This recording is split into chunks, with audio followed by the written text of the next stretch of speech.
Hello guys, ഞാനിന്ന് washing machine purchase ചെയ്യാൻ വന്നതാണ് കേട്ടോ. എൻ്റെ വീട്ടിലെ വാഷിംഗ് മെഷീൻ കംപ്ലൈൻ്റ് ആയി. മെക്കാനിക്ക് വന്നിട്ട് പറഞ്ഞു ബോർഡ് അടിച്ചു പോയെന്ന്. അപ്പം ഞങ്ങൾ വിചാരിച്ചു എന്തായാലും ഒരെണ്ണം പുതിയത് പർച്ചേസ് ചെയ്യാം. ചെന്ന പാട് ഫ്രിഡ്ജാണ് കേട്ടോ ഡിസ്പ്ലേയിൽ കണ്ടത്.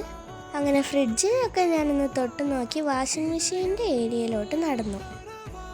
ടോപ്പ് ലോഡ് വാഷിംഗ് മെഷീൻ തേടിയാണ് കേട്ടോ ഞങ്ങൾ വന്നത്. കാരണം ഞങ്ങളുടെ വീട്ടിൽ ടോപ്പ് ലോഡ് വാഷിംഗ് മെഷീനായിരുന്നു ഉപയോഗിച്ചിരുന്നത്.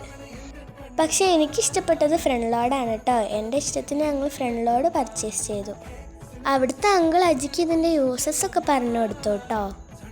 അങ്ങനെ ഞാനവിടെ ചുറ്റി നടക്കുമ്പോഴാണ് കേട്ടോ നേരത്തെ അവരെന്നോട് പറഞ്ഞ ഗ്രില്ലുള്ള കറണ്ട് അടുപ്പിൻ്റെ കാര്യം ഞാൻ ഓർത്തത്. അങ്ങനെ ഞാൻ ആ കറണ്ട് അടുപ്പിന് പരിധി കടന്നു. ഫൈനലി ഞാൻ ആ കറണ്ട് അടുപ്പിൻ്റെ അടുത്ത് എത്തി.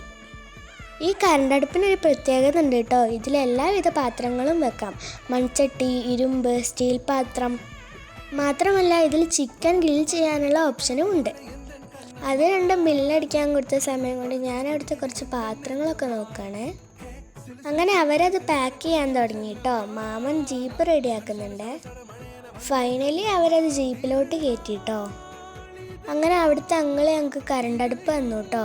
അപ്പോൾ ഇന്നത്തെ വീഡിയോ ഇത്രയേ ഉള്ളൂ. ഇഷ്ടപ്പെട്ടിട്ടുണ്ടെങ്കിൽ ലൈക്ക് ആൻഡ് സബ്സ്ക്രൈബ്.